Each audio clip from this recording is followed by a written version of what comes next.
So you want to get into Path of Exile too, but either A, know literally nothing about it, or B, you've seen the giant skill tree and felt immediately overwhelmed. What's up? I'm SYROBE, and Path of Exile isn't known to be the most beginner-friendly game, but I believe it's not as complicated getting into the game as people make it out to be. And this video will attempt to do just that by being a very easy to follow, no-nonsense beginner guide on how to actually get into and understand Path of Exile 2 for people that are brand new to the series. For starters, no, you do not need to play Path of Exile 1 before getting into Path of Exile 2. In fact, there have been a ton of major changes from Path of Exile 1 that are brand new for Path of Exile 2. Again, this video is meant for very new and beginner players looking to get into the game, so I will be generalizing and oversimplifying a lot of the information in this video. And no, this video is not sponsored, but I will have a guild that anyone can join to help teach and bring in new players looking to group up. By the time this video goes up, I'll also be live streaming on Twitch and YouTube playing Path of Exile 2. Now, think of Path of Exile like this. Most games are like a simple Lego set, clear instructions and specific pieces to play with. But Path of Exile 2 is like taking a giant bucket of assorted Legos, dumping it on top of you, and telling you to go have fun. Let's start off by breaking down the gigantic skill tree into an extremely simplified explanation, because this is what most people have seen or at least heard of in regards to Path of Exile 2. In Path of Exile 2, this passive skill tree is shared by literally every single class in the game. Each class just starts in a different location from the center of this tree. So here are all of the playable early access classes divided into their respective starting areas. However,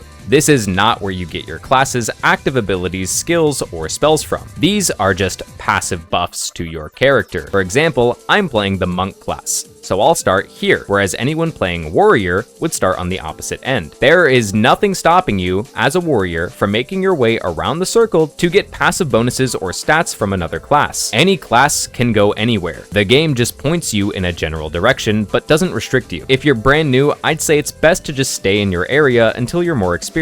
It's important to note that the skill tree being called a passive skill tree is very self-explanatory. These nodes can be referred to as smalls. The larger ones are notables, and the biggest ones are keystones. Smalls being simple buffs like +5 to your stats, like strength, dex, or int. Notables being more important, like +15% crit damage bonuses, and keystones being the most game-changing. Keystones provide transformative mechanics with pros and cons. For example, one keystone is Chaos Inoculation, which sets your maximum HP to literally 1 HP, but it makes you immune to all chaos damage. And whoa, hey, now you're seeing just how complex this can get very fast. But let's just understand that again, these are just passive bonuses in this tree to boost your stats or playstyle, but still not where you would get your active abilities, skills, or spells from. Now onto classes. There are only 6 classes currently available at the time of this video for the early access release, and are shown here once again. These classes pretty much just determine your starting point on the massive passive skill tree, what your starting stats and attributes are, and what your starting gear and equipment is. This is a very generalized description of character classes. A great comparison for this is like Dark Souls or Elden Ring. For example, in Elden Ring, I can start as the samurai class with a katana and bow, and my main stat being dexterity. But as long as I level up and put enough points into intelligence, I could still become a wizard and cast high-level spells. The same goes for Path of Exile 2. Your starting class is more like a template, allowing you to do whatever you want and become whatever you want. To put it simply, it's just your starting gear and stats. However, your classes will determine what's known as an ascendancy. Think of this like an evolved version of your current class. This is when your selected class of choice truly becomes special and gain unique abilities or skills that no other class can share.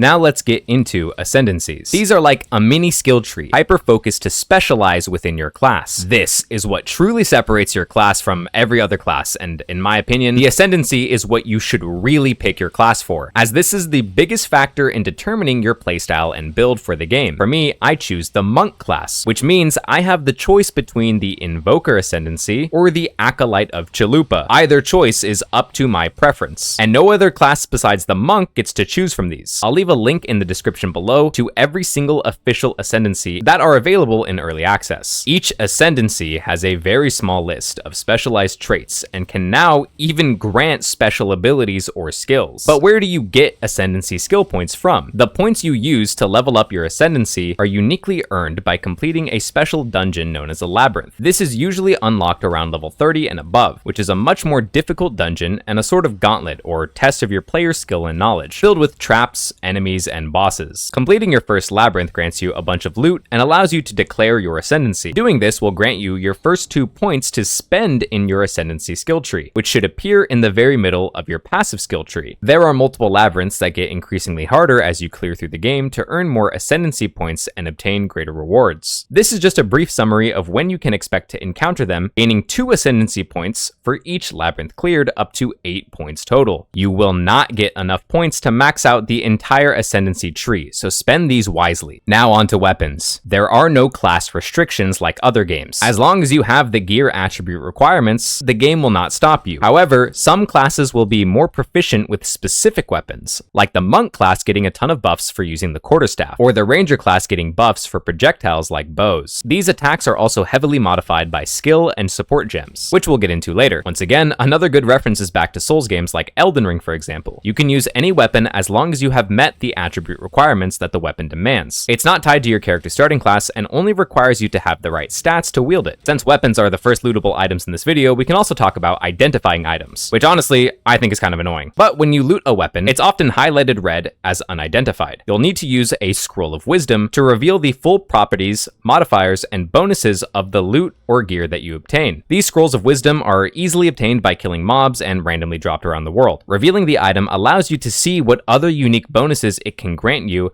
and if it's worth keeping or not. Weapons can get a lot more complex than this, but this is a good starting point for new players. Finally, this is where we can talk about player skills, spells, and pretty much what allows your character to perform special abilities. Skill gems are really what you can consider the core of your build. Any build you want to create is likely determined by what skill gems you use. They have introduced a brand new system where you collect uncut gems and carve the gems into an ability of your choosing. Upon activating the uncut gem, you can turn these into any skill of your choosing as long as you meet the requirements to use those skills or spells. You can also get gems as drops or buy them from traders. Gems are a bit more limiting. For example, some gems might require you to use a specific weapon or have specific stats to activate them. Sometimes both. You can equip around 9 different skill gems at a time, which is essentially up to 9 different abilities. Remember, skill gems or spell gems are your main abilities, but there's also something known as support gems. These support gems are inserted directly inside of each skill gem. Support gems provide major buffs and can even change the behavior for an ability or skill that it's supporting. Support gems live and exist to enhance your skills or spell gems and make them do crazy things. It can get even more complex very fast, so for the sake of this video, find and equip skill gems that suit your weapon and attribute requirements or playstyle, and then buff them by inserting support gems directly into the skill gem. There are so many more complex methods and systems of Path of Exile 2, but this should serve as a good enough guide for brand new players to the series to understand a more simplified version for the gigantic web of systems and advanced techniques that Path of Exile 2 is known for. In a short summary, all classes share the same passive skill tree and start in a different location. Stay within your initial area until you're more comfortable experimenting and branching out. Don't worry, you can always use gold to respec your points. Your class determines your starting gear and starting stats. The starting class is just a template. There are only 6 playable classes available in early access at the time of this video, but in time the game will introduce more. In my opinion, your classes only begin to matter when you unlock Ascendancy points around level 30 onwards. The Ascendancy is what makes your class special, and you should really look at all Ascendancies before deciding what class to choose or play. Any class can use any weapon as long as you have stat requirements to use them. The same goes for gear and armor, but some classes will prefer specific weapon or gear, like the monk using quarterstaffs and ranger using bows. However, you will never be restricted from using whatever you want. Your class does not limit what weapons and gear you can use. And lastly, your abilities and skills or spells that you use come from skill gems. This is what really determines your build that you create for yourself. You can choose skill gems that directly benefit your class or take some from another class. The choice is completely yours, but again, for new players, it's best to just stick within your class. I hope this was a very easy to follow guide for new players, and if you made it to the end, feel free to catch me live on Twitch, grinding Path of Exile 2, specifically for the monk class. And if you already have Path of Exile 2, feel free to join my casual new player friendly guild to help and game with each other. I've been SYROBE, and I'll see you all in the next video. Peace.